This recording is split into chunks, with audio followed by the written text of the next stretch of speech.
প্রতিষ্ঠা লগ্ন থেকে বাংলাদেশ কোস্টগার্ড দেশের নদী তীরবর্তী অঞ্চল এবং উপকূল অঞ্চলের সার্বিক নিরাপত্তা নিশ্চয়তা বিধানে কাজ করে যাচ্ছে। অবৈধ কর্মকাণ্ড প্রতিরোধ এবং নৌপথের নিরাপত্তায় নিয়মিত টহল এবং সাঁড়াশি অভিযান পরিচালনা করছে। সম্প্রতি বাংলাদেশ কোস্টগার্ড তার 4টি জোনের এখতিয়ারভুক্ত এলাকা, বিশেষ করে ঢাকা, ভোলা, চট্টগ্রাম এবং মংলার বিভিন্ন গুরুত্বপূর্ণ লঞ্চ এবং ফেরিঘাটসমূহে পবিত্র ঈদ উল ফিতর উপলক্ষে বিভিন্ন ধরনের কার্যক্রম পরিচালনা করছে। এরই ধারাবাহিকতায় আজ সদরঘাট লঞ্চ টার্মিনালে জননিরাপত্তা প্রদানের লক্ষ্যে বিশেষ টহল, জনসচেতনতামূলক মাইকিং, সন্দেহজনক ব্যক্তি ও নৌযানসমূহের তল্লাশি সহ অন্যান্য নিরাপত্তা কার্যক্রম পরিচালনা করছে। দুষ্কৃতিকারীরা যেন কোনোভাবেই কোনো ধরনের নাশকতামূলক কর্মকাণ্ড সৃষ্টি করতে না পারে, সেজন্য বাংলাদেশ কোস্টগার্ডের প্রতিটি সদস্য সদা তৎপর রয়েছে।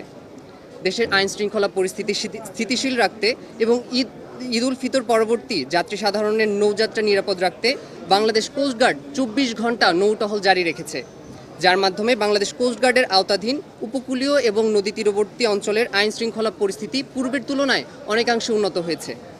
এছাড়াও সমুদ্র উপকূলীয় অঞ্চল এবং নদীপথে চোরাচালান, চাঁদাবাজি এবং সন্ত্রাসী কর্মকাণ্ড প্রতিরোধে বাংলাদেশ কোস্টগার্ডের টহল কার্যক্রম এবং গোয়েন্দা নজরদারি জোরদার করা হয়েছে। বাংলাদেশ কোস্টগার্ডের ধারাবাহিক অভিযানের ফলেই সন্ত্রাসীরা সংশ্লিষ্ট এলাকায় কার্যক্রম বন্ধ করতে বাধ্য হয়েছে এবং যার ফলেই সকল ধরনের নৌযান নিরাপদে চলাচল করতে পারছে। দেশের নদীপথ এবং সমুদ্র এলাকার আইনশৃঙ্খলা রক্ষা, চাঁদাবাজি ও সন্ত্রাসী কর্মকাণ্ড প্রতিরোধে বাংলাদেশ কোস্টগার্ড নিরলসভাবে কাজ করে যাচ্ছে এবং ভবিষ্যতেও এ ধরনের কার্যক্রম অব্যাহত থাকবে। ধন্যবাদ। আজকে সদরঘাটে আমি যেটা পরিদর্শন করলাম, আমি পন্তুন এবং লঞ্চে উঠে যাত্রীদের সাথেও কথা বলেছি। এখনও পর্যন্ত পরিস্থিতি খুবই ভালো আছে। অন্যান্য বার যেরকম বিভিন্ন ধরনের আমাদের সমস্যার কথা আমাদের কাছে এসে থাকে, কমপ্লেন এসে থাকে যে বাড়তি ভাড়া নেওয়া, তারপর চাঁদাবাজি, তারপর সময় মতো লঞ্চ ছেড়ে না যাওয়া, আমাদের সকল আইন শৃঙ্খলা বাহিনী বিশেষত কোস্টগার্ডের তত্ত্বাবধানে এখনও পর্যন্ত এইবার কোনো ধরনের কোনো এরকম কমপ্লেন আসেনি, ইনশাল্লাহ আসবেও না।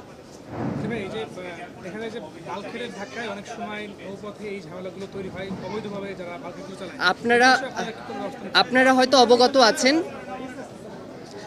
অবগত আছেন যে অলরেডি নৌ অভ্যন্তরীণ কর্তৃপক্ষের নোটিশের মাধ্যমে বর্তমানে ঈদযাত্রার সময়টুকু বাল্কের চলাচল বন্ধ আছে এবং সেটা অনগ্রাউন্ডে তদারকি করার জন্য আমাদের এবং নৌপুলিশ সহ অন্যান্য যারা আমরা নদীপথে আইন শৃঙ্খলা রক্ষাকারী বাহিনী আছি তারা আমাদের টহল কার্যক্রম পরিচালনা করছি, যেন কোনো ধরনের বাল্কের এই ঈদের সময়টাতে, যে সময়টাতে নিষিদ্ধ করা হয়েছে সেই সময়টাতে চলাচল না করে। ওকে, থ্যাংক ইউ।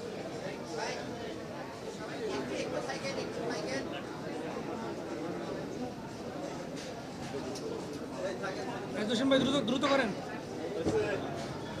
ঠিক আছে ভাই, বিশ্রাম থাকবে ভাই। এই যে নদীপথে যে বিভিন্ন রুটে যে লঞ্চগুলো চলাচল করছে, শুধু আপনার ঢাকা জোনে কাজ করছেন না, অন্যান্য জেলায় কাজ করছেন, যেমন ডাকাতির ঘটনা বেড়ে গেছে, সে বিষয়গুলো নিয়ে আপনাদের কার্যক্রম কী রয়েছে? না, আমি কিন্তু আমার বক্তব্যে বলেছি যে আমাদের বাংলাদেশ কোস্টগার্ডে যে 4টি জোন আছে, 4টি জোনের বিভিন্ন অঞ্চলের বিশেষ করে যেসব লঞ্চ এবং ফেরিঘাটগুলোতে আমাদের ঈদের সময় উপচে পড়া ভিড় হয় বা যাত্রী সাধারণের সমাগম বেড়ে যায়, সেসব প্রত্যেকটি লঞ্চ এবং ফেরি টার্মিনালেই কিন্তু আমাদের কার্যক্রম পরিচালিত হচ্ছে। আমাদের লঞ্চ টার্মিনালে যেরকম ফুড পেট্রোল পরিচালিত হচ্ছে, ঠিক তেমনিভাবে রিভার রুটেও আমাদের বোট পেট্রোলটা পরিচালনা করা হচ্ছে, যেন কোনো ধরনের কোনো চাঁদাবাজি সহ অন্যান্য এরকম কোনো অপ্রীতিকর ঘটনা আমরা সম্মুখীন না হই। এর জন্য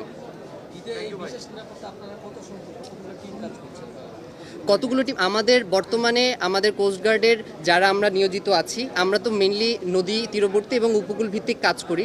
অন্যান্য সময় আমাদের যেরকমভাবে আমাদের অপারেশনাল কার্যক্রম পরিচালিত হয়, ঠিক তেমনিভাবে আমাদের বর্তমানে সবগুলো টিম আমরা মেইনলি ফোকাস করছি এই ঈদের মৌসুমটাতে, যেন ঈদের মৌসুমে আমাদের কোনো ধরনের যাত্রী ভোগান্তি বা এরকম তারা যেন নিরাপদে নৌপথে চলাচল করতে পারে। সাথে সাথেই আবার এই সুযোগে আমরা যদি এদিকে একদম টোটালটা মনোনিবেশ করি, তাহলে হয়তো অন্যান্য অপরাধগুলো সংগঠিত হতে পারে, সেদিকেও আমাদের নজর রয়েছে। মানে এখন আমাদের মেইন ফোকাস যদিও নদীপথে নিরাপত্তা, তার পাশাপাশি আমাদের অন্যান্য অপরাধমূলক কার্যক্রমও যেন অন্য গোষ্ঠী সুযোগ নিতে না পারে, সে ব্যাপারে আমরা নজরদারি করছি।